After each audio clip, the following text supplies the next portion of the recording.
Hello students. आज हम व्याकरण भाग का अगला विषय पढ़ेंगे और वो है पद परिचय, जो कि आपका 4 नंबर का आता है परीक्षा में। तो ध्यान देंगे क्योंकि ये भी बहुत विस्तार पूर्वक है। ध्यान देंगे तो ज़रूर आएगा।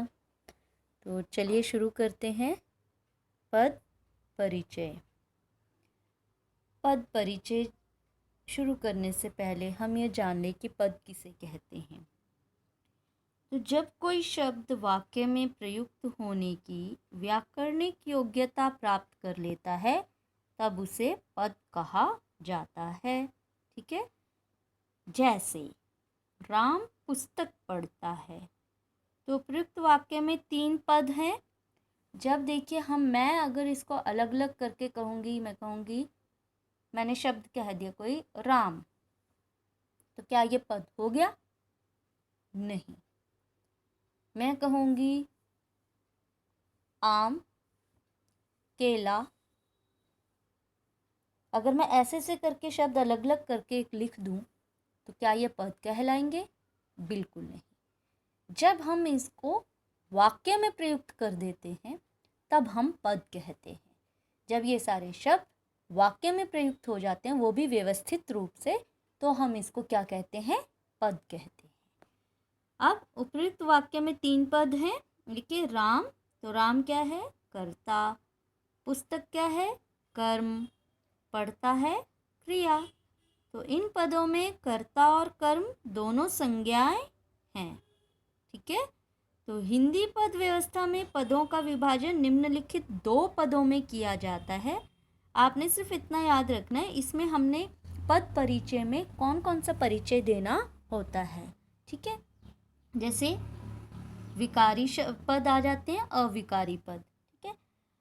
उसमें अविकारी में आते हैं हमारे संज्ञा, सर्वनाम, विशेषण, क्रिया। ठीक है।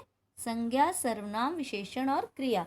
देखिए हमने आज तक जितना भी पढ़ा है, संज्ञा, सर्वनाम, विशेषण, क्रिया, है ना। अविकारी में देखो क्रिया विशेषण, समुच्चय बोधक, अव्यय पढ़ते हो ना, समुच्चय बोधक, संबंध बोधक, विस्मयादि बोधक और निपात। तो हम ये सारी चीज़ें देखिए हम छठी कक्षा से, उससे भी पहले से पढ़ते आ रहे हैं। तो ये सारी चीज़ें अब हमारे काम आ रही हैं। देखिए पद परिचय में इन सब के बारे में हमें ज्ञात होना चाहिए, तभी हम पद परिचय दे सकते हैं। ठीक है। हमें संज्ञा भी पता होनी चाहिए कितने प्रकार की। अब मैं कहूँ जैसे यहाँ पे था राम ही, तो मैंने राम के बारे में बताना है तो मैं राम के बारे में बता दूंगी। अब इस पद के, ठीक है, अब प्रश्न कैसे आएगा? रेखांकित पद का परिचय दीजिए। तो एग्ज़ाम में जो आता है, परीक्षा में जो आता है, वो किसी एक शब्द के नीचे रेखा खींची होगी, उसके बारे में आपने बताना है। उदाहरण के लिए मैं राम के बारे में बताऊंगी तो मैं राम क्या कहूँगी? राम। अच्छा नाम है ना ये, तो संज्ञा कौन सी? व्यक्तिवाचक संज्ञा। ठीक है। राम क्या है? पुल्लिंग लिंग है। ठीक है ना, पुल्लिंग लिंग है, एक वचन है। तो इस तरह से मैं इसकी पूर्ण जानकारी दूंगी। ठीक है। तो इस तरह से हमने पद परिचय करना होता है। अब संज्ञा पता ही नहीं है कितने प्रकार की होती है, किसे कहते हैं, क्रिया विशेषण ही पता नहीं है, समुच्चय बोधक ही पता नहीं है, तो फिर हम कैसे पद परिचय करेंगे? ठीक है।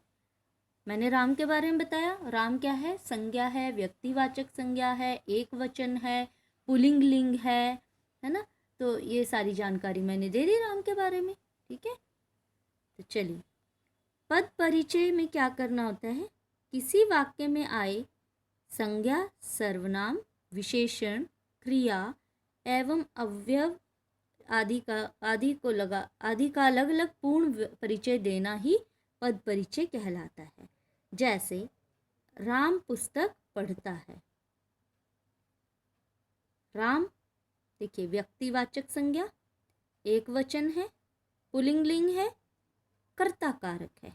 दे दी पूर्ण जानकारी। अब पुस्तक के बारे में देनी है।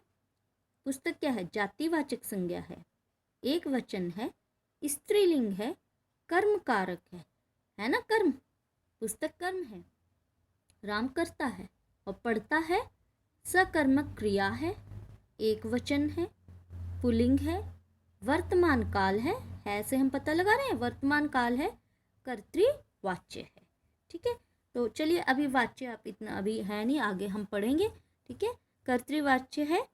तो इस वाक्य में कुल 3 पद जिनमें 2 संज्ञाएं एवं एक क्रिया है का पद परिचय दिया ना हमने पद परिचय। अब ठीक है, तो पद कब बनते हैं? जब व्यवस्थित रूप से हम उसको वाक्य में लिखते हैं तो वो पद बन जाते हैं, वो शब्द क्या बन जाते हैं? पद। अब उनका हमने परिचय देना होता है कि यहाँ पर ये क्या है, तो काल भी पता होनी चाहिए, वर्तमान काल है, भूतकाल है, भविष्य काल है, संज्ञा कितने प्रकार की है, क्रिया विशेषण, तो ये सारी चीज़ें आपको पढ़नी पड़ेंगी। पहले कम से कम आउटलाइनिंग आप पढ़ लें कि क्रिया विशेषण कितने भेद थे, उसमें क्या क्या आता है, क्योंकि परिभाषाएं थोड़ी ना पूछते हैं, परिचय पूछ रहे हैं। तो चलिए आज के लिए आप जो मैं याद करने के लिए कहूँगी उतना आपने पढ़ना है। परीक्षा के समय पद परिचय के अंतर्गत देखिए एक वाक्य दिया जाता है, उसमें रेखांकित किसी एक पद का परिचय पूछा जाता है, और किसी भी पद का परिचय देते समय पद परिचय संबंधी निम्नलिखित आवश्यक पक्षों का परिचय देना चाहिए। अब क्या देना चाहिए? जैसे संज्ञा है, अगर वो शब्द संज्ञा है तो संज्ञा का भेद कौन सा है? व्यक्तिवाचक, जातिवाचक, भाववाचक। अब आपने ये जो जितने ये लिखे गए हैं ना यहाँ, संज्ञा, सर्वनाम, विशेषण, ठीक है, इन सबको पहले याद कर लेना है। फिर उसके बाद देखिए संज्ञा के भेद यहाँ लिखे हुए हैं, पता चल गया आपको। फिर उसके बाद हमने बताना होता है लिंग, उसका वचन बताना होता है, कारक है तो कारक बताएंगे, क्रिया के साथ संबंध क्या है ना, क्रिया के साथ संबंध क्या है ये बता दिया है ना। और कुछ नहीं तो कम से कम इतनी जानकारी तो हम दे ही सकते हैं। संज्ञा भेद, व्यक्तिवाचक, जातिवाचक, भाववाचक, मतलब संज्ञा कौन सी संज्ञा है, लिंग, वचन, कारक, इतना तो बता सकते हैं। और काल भी, अगर काल है तो काल बता सकते हैं। सर्वनाम है तो सर्वनाम के भेद कौन कौन से हैं? पुरुषवाचक है, निश्चयवाचक है, अनिश्चयवाचक है, प्रश्नवाचक है, संबंधवाचक है, निजवाचक। तो पूरे 6 भेद सर्वनाम के याद होंगे तब तो लिखोगे कौन सा भेद है। ठीक है, फिर उसके बाद वही लिंग, वचन, कारक, क्रिया के साथ संबंध, ये सब में ही लिखना होता है। लिंग, वचन, कारक और क्रिया के साथ संबंध क्या है, जो भी किसी जिस पद की पूछेगी, कोई एक पूछा जाता है पूरे वाक्य में से। ठीक है, इस तरह से 4 होते हैं तो 4 आपको पूछे जाएंगे। ऐसे ही विशेषण आएगा, तो अगर विशेषण है वो शब्द मान लिया तो फिर विशेषण का भेद लिखो। तो विशेषण के भेद कितने हैं? गुणवाचक, संख्यावाचक, परिमाणवाचक, सार्वनामिक। पहचान होगी तो लिखोगे। तो सर्वप्रथम पहला काम संज्ञा, सर्वनाम, विशेषण, ये पढ़ेंगे आप, इनके भेद आप जानेंगे। फिर वही लिंग, वचन, विशेष्य है ना, विशेषण के साथ विशेष्य होता है ना। तो विशेषण की अवस्था क्या है, प्रविशेषण का उल्लेख क्या है।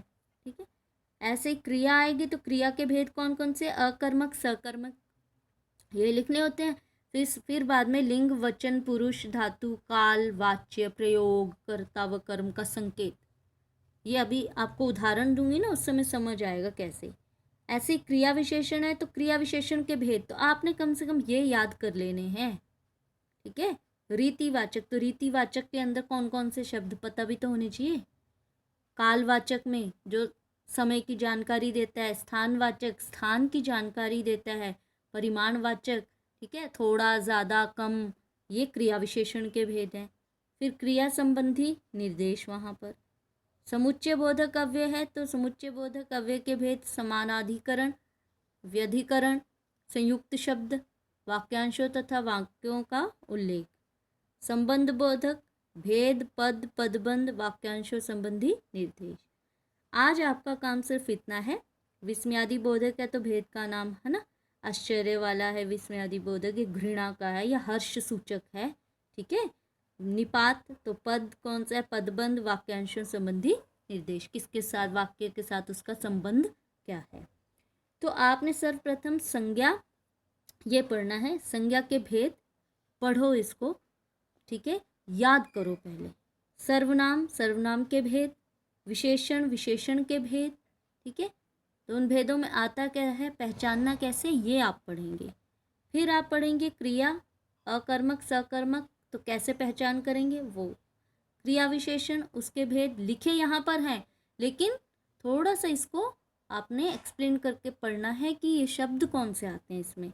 समुच्चय बोधक अव्यय इतना सा आप पढ़ लीजिए, इतना ही काफ़ी है। फिर हम कल पद परिचय के उदाहरण के साथ कि उदाहरण किस किस तरह से आते हैं और हमने कैसे करने हैं।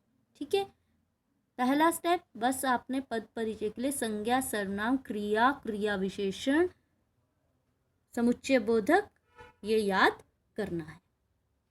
ठीक है, तो आज के लिए इतना ही, ये काम आपको दे रही हूँ, इतना आप याद कीजिए। फिर हम कल अगले वीडियो के साथ कुछ उदाहरणों के साथ प्रकट होंगे कि कैसे लिखा जाता है ना।